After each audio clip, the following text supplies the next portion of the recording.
Hello guys, welcome to my channel. In this video we are going to play around with date different functions that are available in C Sharp. So for that we are having an initial form which has two date pickers. First one is from date and the second one is to date, and then we have a button which when clicked gives the difference in terms of years, months, days, minutes, seconds in this particular rich text box. And yeah, so let's begin doing that. So first we add the code behind for calculate difference. So yeah, let's get the difference first. So where difference is equal to from date, which is the date picker name, dot value. Actually it's the other way around. To So first let's get the difference.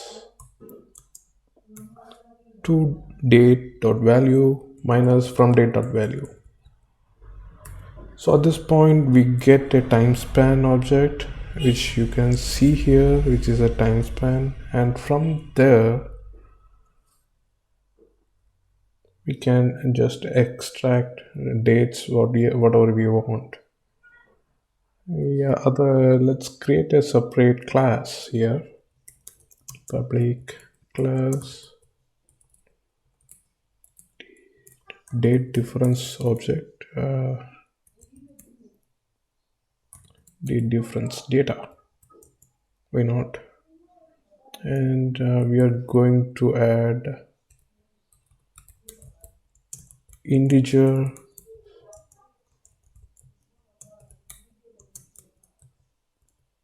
months, public in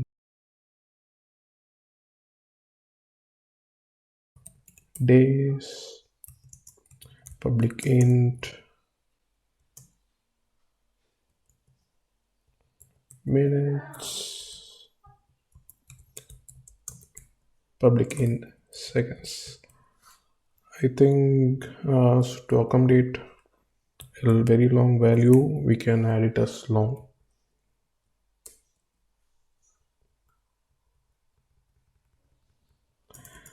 And then we can just put this here, a constructor which would take two date time values. So it would take date time from date value and date time to date value. So now that we have added a constructor here, we can just create an object instead of taking the difference outside. So let's create an object. DateDifferenceData is equal to new DateDifferenceData, and we pass the value here from date, which is the date picker dot value, and to date, which is the second date picker value. So we have passed the values to this object in the constructor, and then we have to determine the difference in this constructor itself. So we just separate to date value minus from date value. So we have taken the difference and it is available in a struct format time span. So now what we have to do is first initialize the values in this object, which is days. We can just take time span dot total days, which would give the difference between the two dates in terms of days, and then we can move on to get the minutes, which is difference dot total minutes. And we can also add hours here, so difference in terms of hours. So actually it's returning a double value, so we can just convert it here. So int, and then we can get everything in terms of seconds. Difference dot total seconds.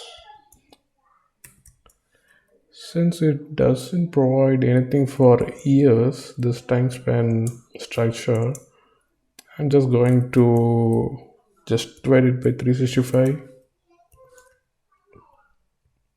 and for months I'm going to divide the years by 12 or multiply the years by 12.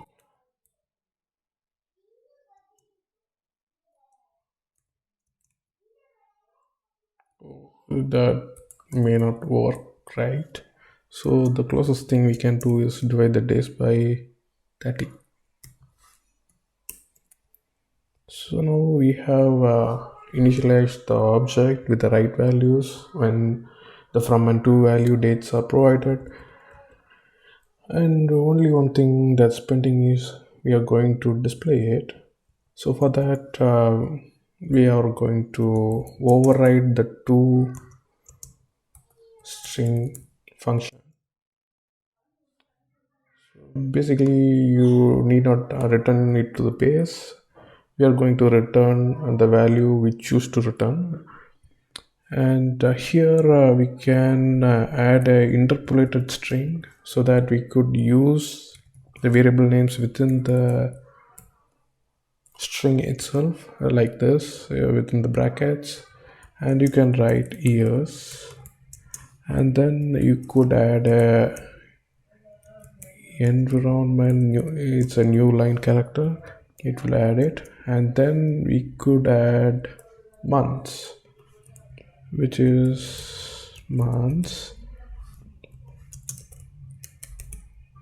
then add a new line character, environment.newline, and this is followed by days.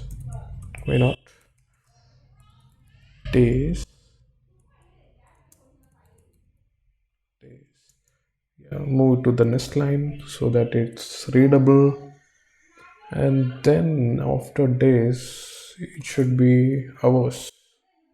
I think I missed the hours, so let me add it here. Difference dot total hours, here it is.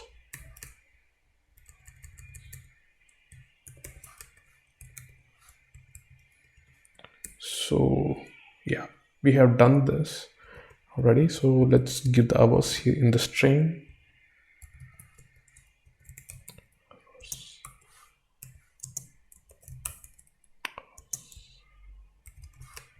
Then let's add the minute.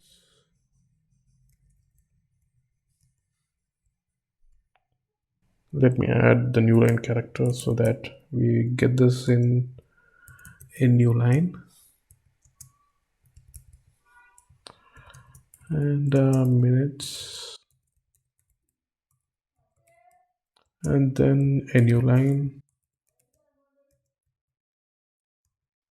Then finally we can add it in seconds.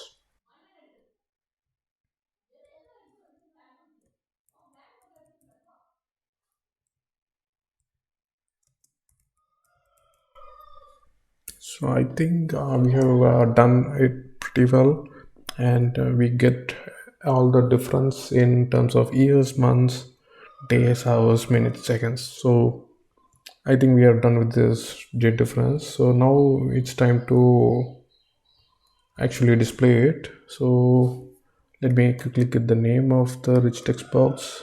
It's different text. So just set it to the text of different text, which is the rich text box, and we just get call the ToString of this object. So we have overridden the base method of ToString in this object, and to display whatever we need to display in this method. So we have displayed to our choice. So let's see how it runs. So yeah, we got it to display. So let me choose a value. I think I will choose a bigger value.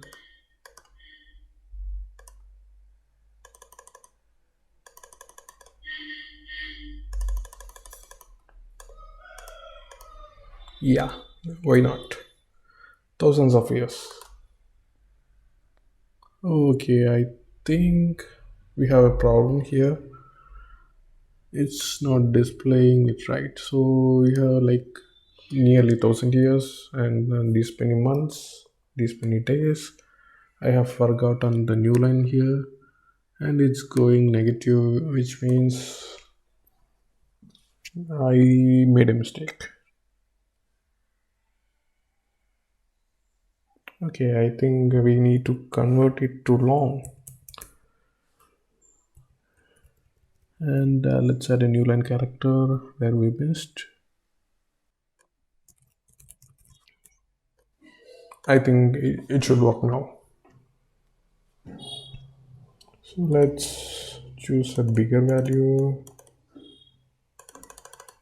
Yeah, this is the first year, first month, and first date, and let's choose a bigger value here. I think it goes on and on and on and on. Okay, let's try with 5,000 February 14, Valentine's Day. Okay, so we get like 3,000 years, 40,000 months. Yeah, I think a million days or so.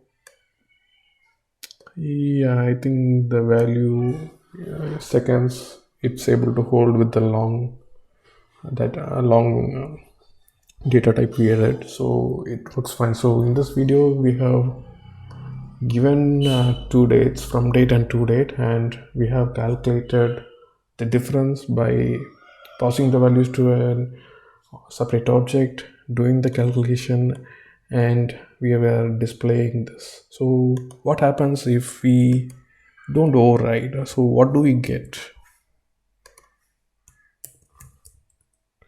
So now we can run this.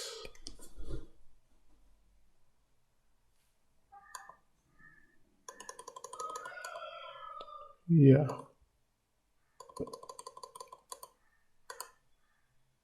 this is what we get. So it's a nice idea to override this so that we were able to display the status of the object using the default method ToString itself.